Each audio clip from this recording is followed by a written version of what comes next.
You're listening to Forging Fluidity with Savannah Wishart and Griffin Coombs, where we humbly navigate the idea of primal purpose, exploring conversations around physical, psychological, and spiritual well-being on the quest for a truly conscious and meaningful human experience.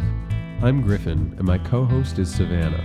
She's a self-love expert and fine art photographer, and she uses life coaching and forest bathing photo sessions to create conscious containers for people to lean into vulnerability and explore their relationship with themselves. And Griffin is a body awareness and breathing expert who uses targeted physical training and stress resilience coaching to help people become more physically capable and emotionally grounded. You've probably noticed that some people are incredibly skilled at certain things, but they have very little confidence in their abilities.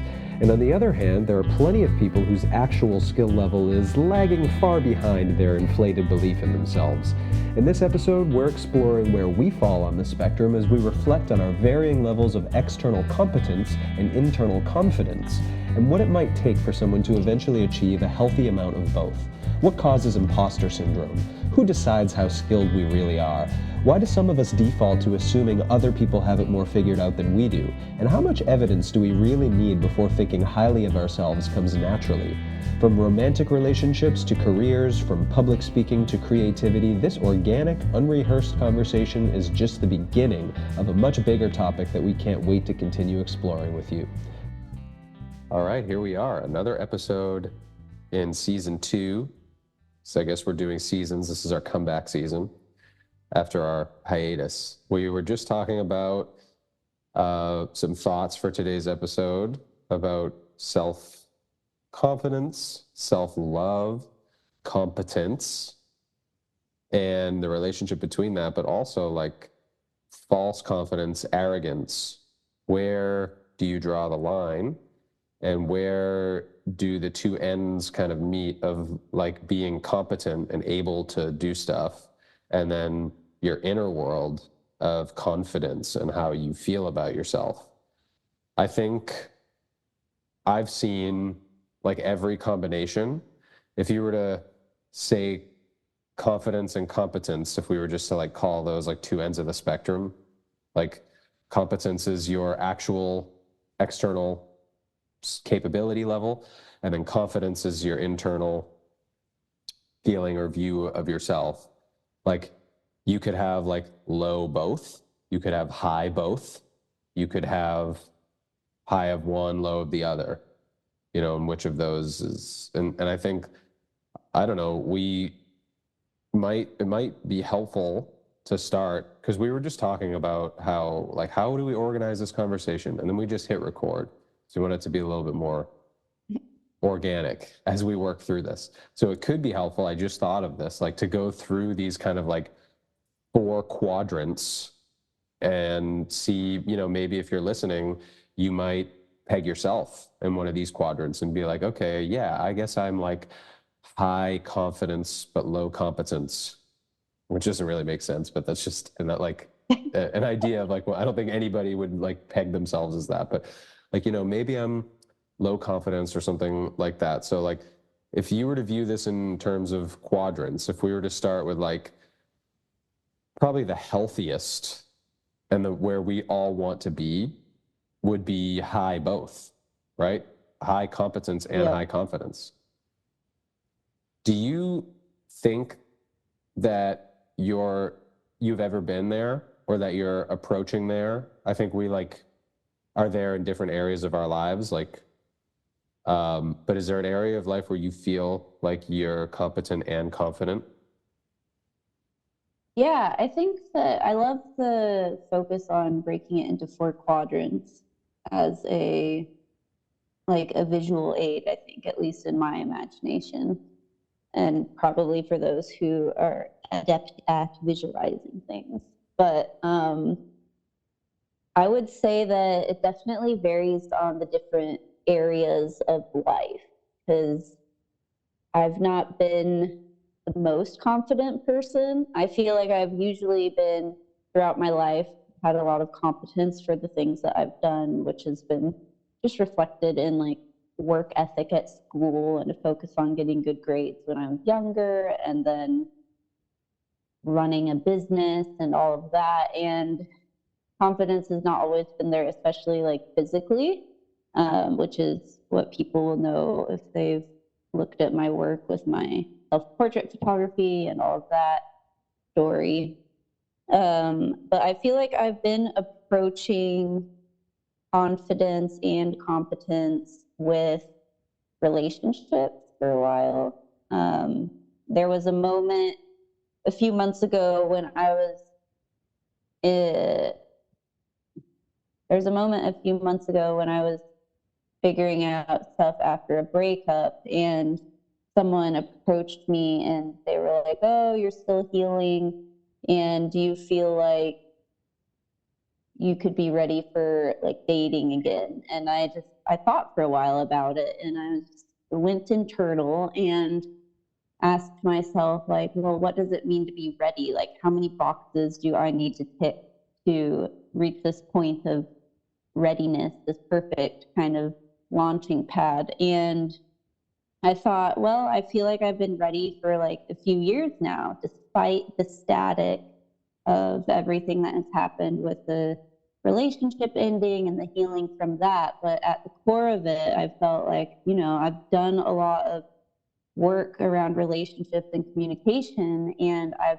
built a solid foundation to build a long-term relationship from. And even though there's this immediate healing, the long-term development that I've gone through has created this readiness. So I do feel like relational wise, I have that high level of confidence and competence. And then really, and probably like other personal areas of life as well. I just feel like I can show up authentically. I know who I am, and I have pretty good boundaries around that. And it's interesting. I was thinking about this recently.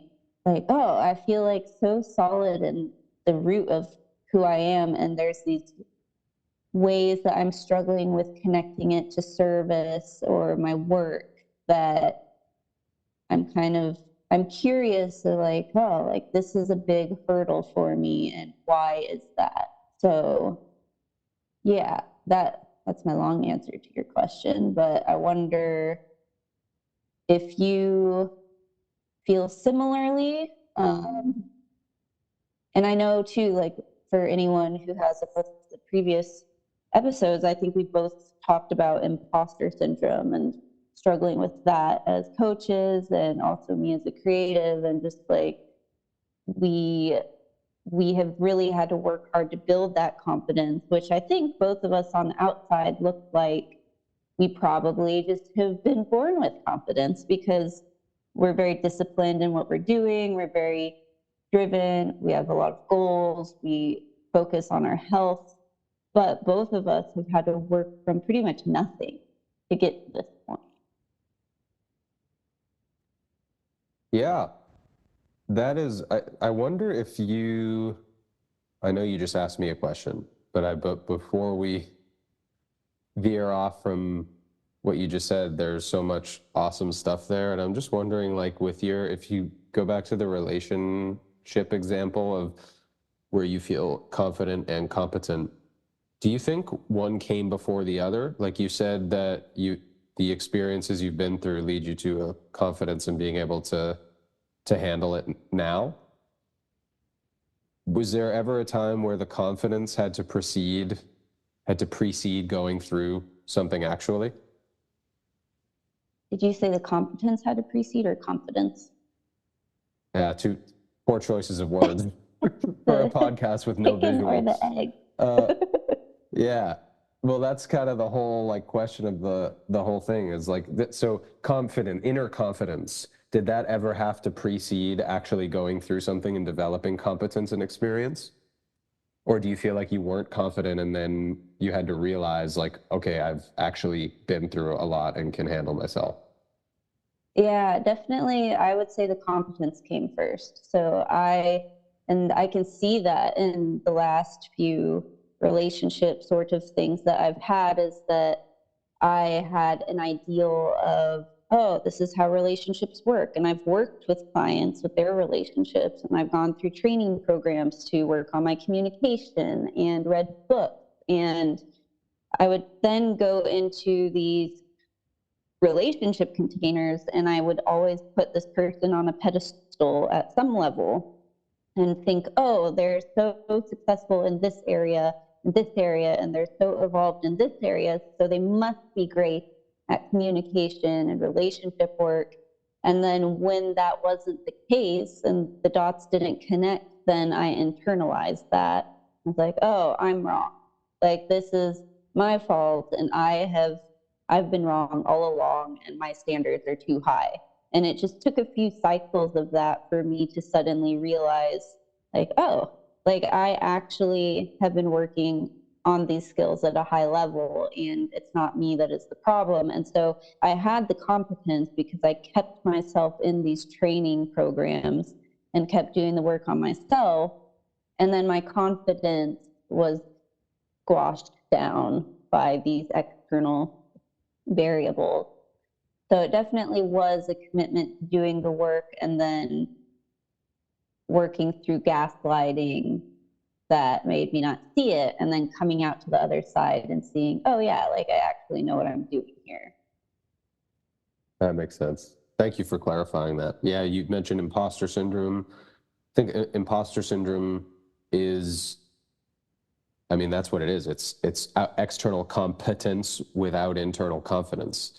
And it's like, it sounds like those of us like you and me who might be prone to imposter syndrome need a whole lot of evidence to be convinced that we are able to, we're deserving of the spaces we occupy, the opportunities that we're given. And you mentioned the word gaslighting too. I view imposter syndrome as like self-gaslighting, like gaslighting yourself into believing you don't deserve stuff. And that's something I struggle with too. To answer your question about my experience, I feel confident and competent at my ability to communicate. So I know that like they say, the number one fear in the world is public speaking. I crave public speaking. I want a microphone and I want 1 million people in an audience listening to me talk. And not just like, yeah, this is a podcast, maybe one day we'll have millions of followers, but like, I'm talking live. Like, give me the microphone live, let me improv, I'll talk about whatever. I love doing it. So have you done Toastmasters? No, tell me that. Tell me what that is. I don't really know what it is, but I know that a lot of people that I've talked to doing TED Talks have talked about Toastmasters, and I think it's like a local organization where you can do that. You can kind of go up on stage and give speeches of some level. Cool. Okay, Toastmasters, something I need to look up for sure. Like I've always, I don't know. I can talk about whatever. Sometimes I can certainly ramble like I've done on this podcast if I don't have something thought through. But the point is that, like, I know that I can be articulate and I know that I can be confident about that. I'm not sure which came first. And I think this might be an example of like them meeting each other bit by bit. Like I have a position where, or an opportunity where I do something really well and that builds my confidence. And then because I'm a little more confident, I'm ready to go into the next opportunity. And it's kind of like this gradual, progressive building of both. But there are other things you mentioned professionally, for me too, where I still battle imposter syndrome all the time. And I know that it's weird to think like I have competence but not confidence, because if you really knew you had the competence, you'd also have the confidence. That's what knowing. But it's like there's sometimes a disconnect between, like, I know in my brain how skilled I am as a coach, as a practitioner, so I know how much I know about the human body, about physiology, and how to help people with that. And sometimes it's Yep. just like a subconscious feeling that you're just, everybody is, everybody's better than me. Everybody knows more than me, you know? And I think I heard this something similar from you when you said like, you would assume that you were the one wrong. And I think like assuming a subordinate position, that being like the default, is that's something that's deeply unconscious. And I wonder if you know where it comes from. Maybe that's a different podcast episode. Exploring our childhood trauma with Griffin and Savannah. Why we have imposter syndrome. But it's just because it's more than just not knowing, like, it's more than just not thinking you're good enough at something. It's like that assuming, that automatically assuming that the other person, no matter who you're dealing with in a relationship or like a colleague or whatever, that like that person's probably right. You know, even if you have a good idea and you think you have a good idea, or like you're not totally writing yourself off, it's like my default is like they probably know more than me, they probably have more experience, their idea probably holds more weight, like what they like, I'll defer to what they have to say first. And I just feel like that comes from somewhere. What are your thoughts on that? Yeah, I would say like there's something that is we're putting ourselves into, as you said, a subordinate position. So we're creating a hierarchy that we're lower on the totem pole for some reason. And there's something that is making us default to that. So the first thought that I had when you were talking about it was how we're measuring our success is probably a variable there. And the second would be creating trust with ourselves. So having that internal dialogue that is healthy and supportive of ourselves. And so the opposite of our self-gaslighting, of like knowing that we are having a healthy dialogue internally, or I guess a monologue, because it's just with ourselves, but figuring out how to build that self-trust, how to essentially have our own back, and to know that, yeah. So I think that is that internal confidence. You talked about the confidence being more internal, confidence being external, and we need to figure out how to pull our validation internally so that we can kind of put a halt to the negative voices that are questioning ourselves. And I suppose that would probably start with, like, as we talked about, we came from lack of confidence for us both, and so it's taken us years to build that confidence and create that relationship with ourselves where we show up and we do what we say we're going to do, we move the needle forward, and we are committed to that self-growth and the self-awareness to know ourselves. And then also, like, we both are good at, I think, finding that balance of self-acceptance of like, I'm okay with where I'm at, and I also want to get better, I want to grow, and I'm not just satisfied of being here. It is a fine line between not needing external validation and also using the external as like part of your metric to know how you're doing. And now that I'm assimilating everything you said, it seems like the work, absolutely, I agree with you. The work that you have to do to go inward and to cultivate a sense of self-validation, like you are your own North Star, no pun intended. The North Star body, that's my brand, everybody. So you are your own North Star, but like I've heard so many times, confidence, internal confidence, comes from knowing what to do and comes from the information. You know, it's a feedback loop. It's definitely chicken or the egg. But I find it really hard, and both of our examples, your relationships, my communication, or our professional stuff, are examples of how, like, at some point you need evidence that you're actually capable. Like, you need that input, that feedback input. And I think the way to like make sure that you're not relying too heavily on external validation is that you are the one who decides your standard for what's good externally.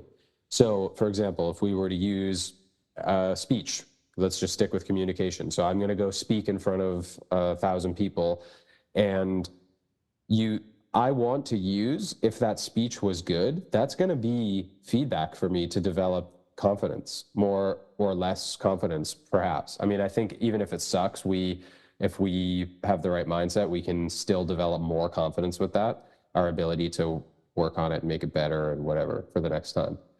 But like, if that's a good speech, like I need that experience to feed my confidence. I can't just sit around and never, ever give a speech ever in my life and create this idea that I am the best public speaker in the world, because that's just bullshit. And I think that's how people develop a sense of arrogance and overconfidence, false confidence, which we can get into as well. But like, so then the question is, okay, who decides if this was a good speech? That, I think, is where the crux of the whole thing is. If I know what my standard is for me giving a good speech, and I use that as my metric, that is how I can usefully use the actual external experience of giving the quality of the speech to help build my confidence.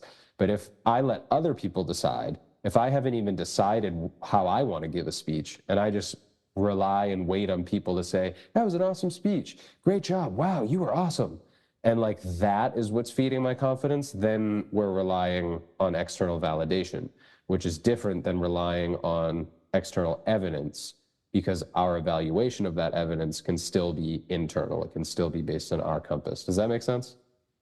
Yeah, that makes a lot of sense. And I think that just really emphasizes the importance of having that internal connection to yourself, because if you go into the speech and you're like, oh, well, it will probably be successful based on these external measurements of success, especially right now in the digital world with things going viral and likes and views and engagement. And it's so easy when we live in the world of algorithms to base our feeling of success and self-worth on those things that we don't even have control over. So if you just are kind of in tunnel vision and you're focused on these external measurements, then you will probably fail and you're not going to feel good. But if you have that internal connection with yourself, then you can ask yourself the questions of, what is important for me to get out of this and what will make me feel successful? And it could be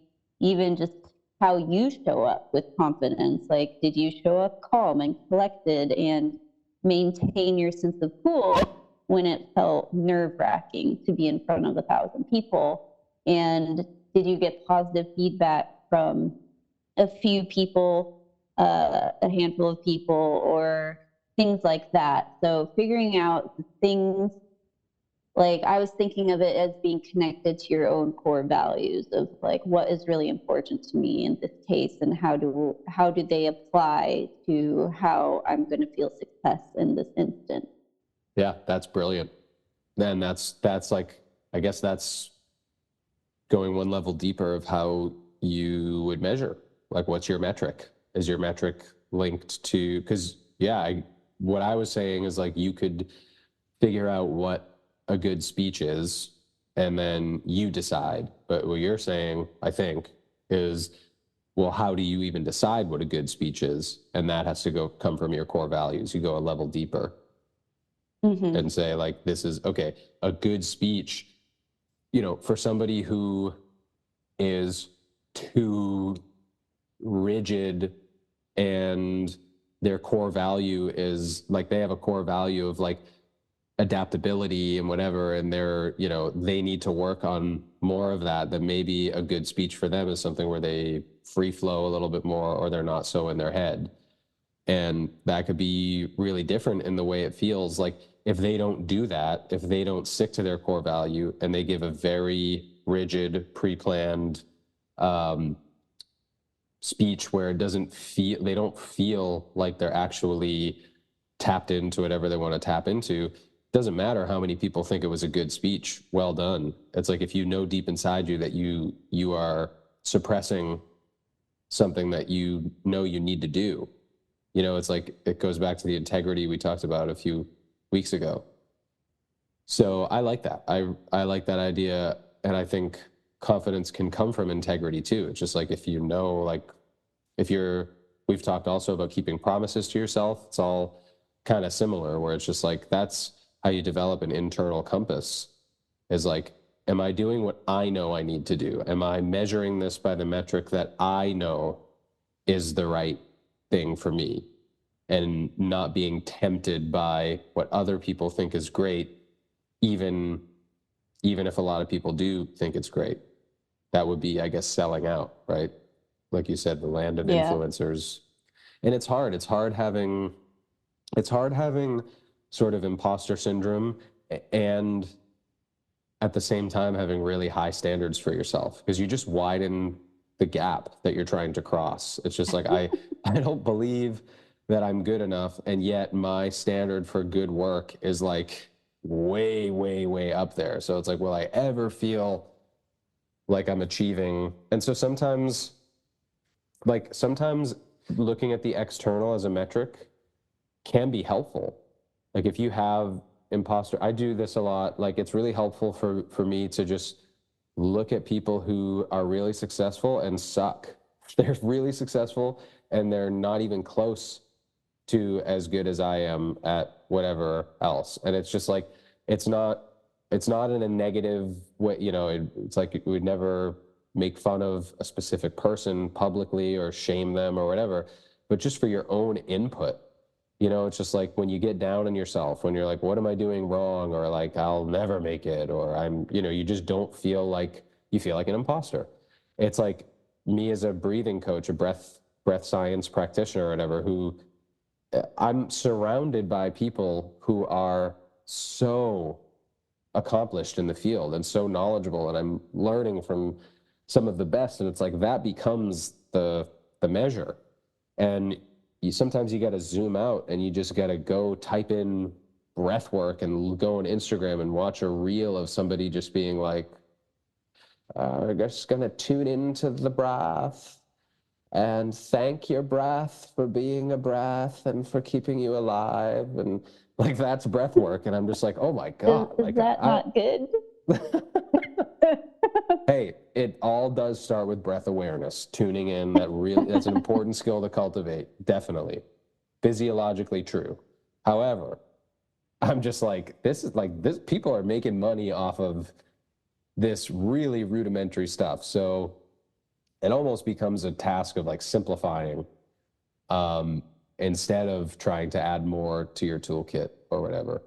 But again, it's rectifying the whole inner confidence thing. Sometimes we feel like we need more tools to feel confident about ourselves. So it's like, can I just be confident, and that will allow me to express the tools I have a little bit more, I don't know, authentically. Yeah.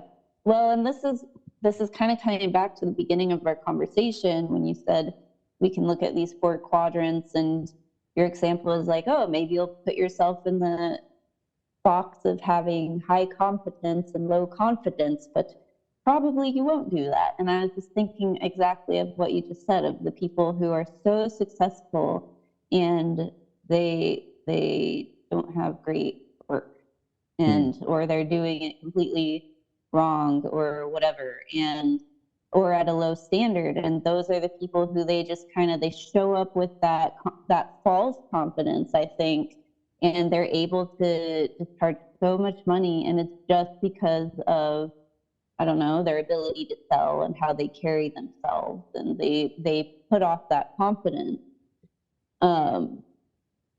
Yeah. So I don't know. I think also both of us recently have talked with each other about, we kind of reached a point where things clicked for us. You with feeling more confident and like, yeah, I know what I'm doing and the standard that I'm delivering. And we talked a little bit about that privately.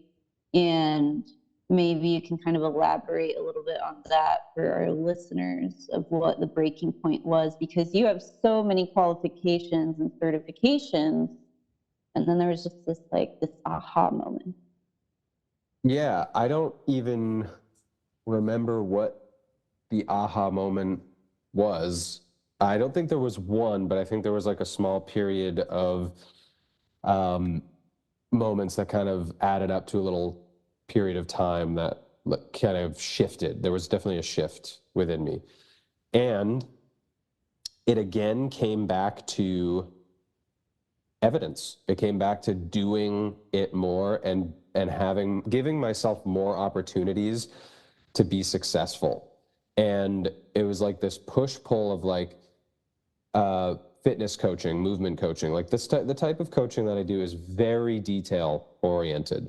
So, you know, like the position, like a very minor rotation of your pelvis in a certain movement can like make the difference between the movement having no point at all and it being exactly what we're after. So it's just the type. There's a very high standard to attention to detail and precision, and to be able to control for variables and get people like real results that are not just being stronger and more athletic, but also reducing pain and moving better. So you don't do that with regular fitness training. For people who have movement dysfunction, it's not just like, okay, now do some squats and make sure to keep your knees over your toes. Like that type of cueing is too crude for the type of stuff that I do.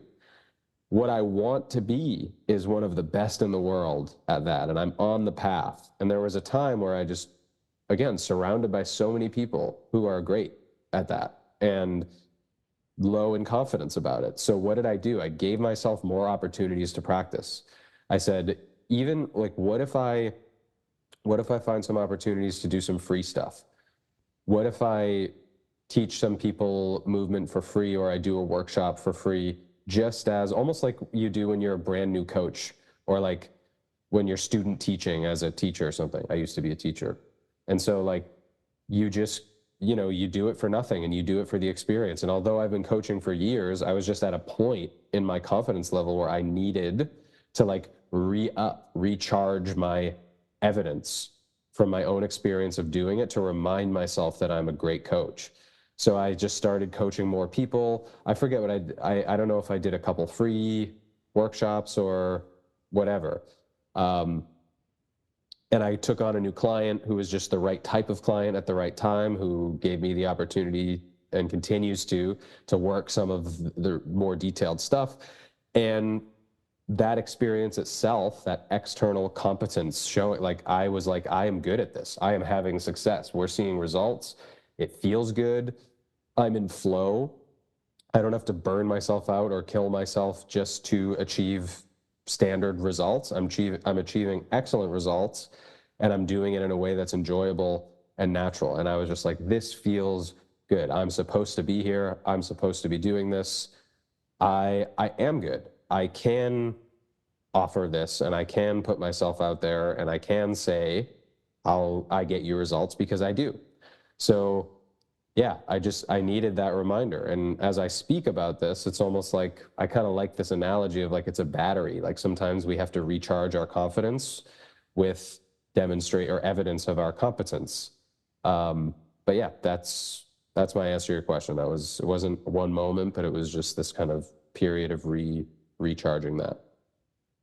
Yeah, I love the focus on the evidence, really charging up the competence and being that indicator, because we've talked a lot about doing free or underpaid work or discounted work, and there's that loss of the feeling that we're losing value in some way, and we need to get an exchange of energy or something like that. And maybe that energy just looks like evidence, and we just need to be reminded of what we're good at.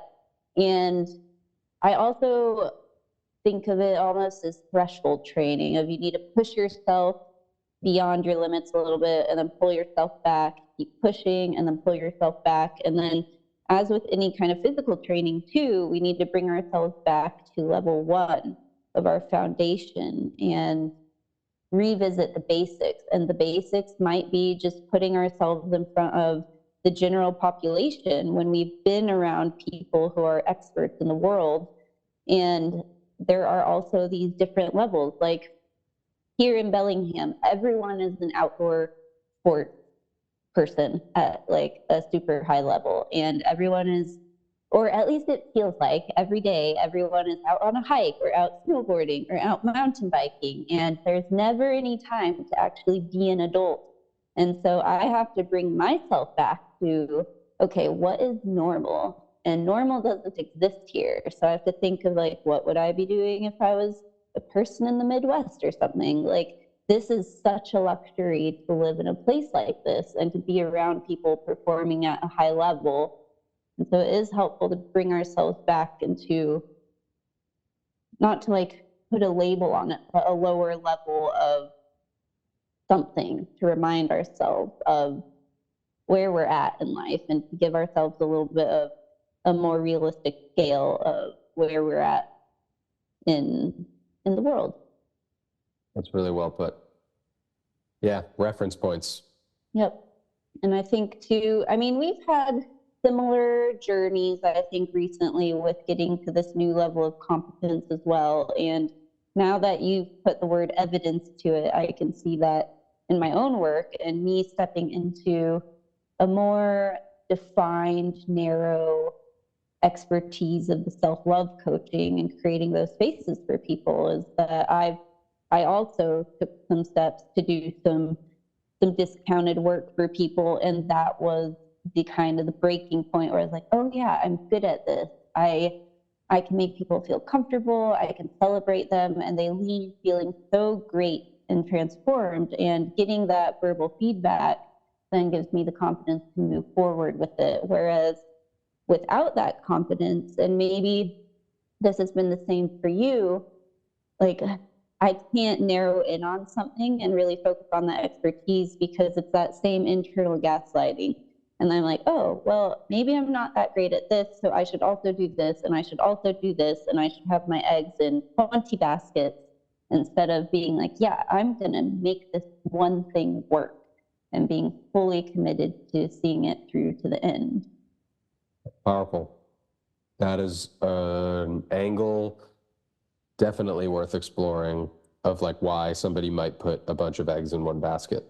Mm-hmm. It's almost like having the inner confidence to step in and say, I can do it. Like, I don't need a backup. I don't need other options to dilute what I'm doing. Like, I am good enough at this to make this my thing, assuming that's what you want, right? So yeah, well, we'll have to do a part 2 on this, I think, because I'd like to explore more of the overconfidence, false confidence, arrogance, because that is a trap that I've fallen into in areas of my life as well. And it would be cool to kind of bridge like the gap between like where lack of confidence, because they're almost two sides of the same coin. It's like if you don't have a healthy level of confidence and self-image and all of that, like I feel like the unhealthy side, the shadow, is both, can manifest as both lack of confidence and overconfidence without any evidence or experience at all, and just arrogance or just delusion. And I think those are, you might think at first those are two totally different types of people, but as somebody who's experienced both, and I am the same person, I think that there's something to explore, something psychological to explore around just which extreme ways you can bounce back and forth when you don't have a grounded, healthy sense of confidence in something. But we'll save that for another episode to keep this, keep all of our listeners wanting this next part, because I already want it. To be honest, this has been a cool conversation. Yeah, and just to wrap it up, I guess, that made me think of how we see these two things that are polarizing, or they seem to be polarizing, and it just seems like, how can they be related? And I think so often the things that are on the extreme opposites are coming from the same root. Like, I'm reading a book on codependency right now, and it's talking about anger. And if we don't have healthy boundaries and we don't have clean anger, then it's either going to come out in aggression, or it's going to come out in like shutting down. And so they seem like opposites, but the root is it's coming from exactly the same thing. Bingo. Yeah, great parallel. I think that's very insightful, and I think that's exactly along the lines of what I'm thinking about with confidence and stuff. So we're going to put this in our topics brain dump, for our brainstorm for stuff to talk about in this podcast. And this is great conversation for us, but it's also to bring value to listeners, as two people who value communication, growth, self-development, well-being, all this stuff. And so the best topic brainstorm are the ones that come from you. If you're listening to this, you can find me on Instagram at the North Star Body, and Savannah at Primal Revolutions, plural. And we very friendly, right? I would call us friendly. we're not. Yes. We're not going to be like, say. Yes, we can. Something I am confident and competent at is being very polite and cordial in a DM conversation. So if you really have something that you want to explore that's along these lines, or you want to hear us talking about, please don't be shy. We love to hear from you, and we promise we won't bite, digitally or in real life. If you were to ever stop us on the street and say, hey, the teeth stay in the mouth. Probably going to cut that out. That's not necessary to say. Anyway. That was only a little bit weird. Yeah. Mercury's in retrograde. Communication, not super fluid, not very awkward sometimes. So, all right, everybody. Until next time. Until next time.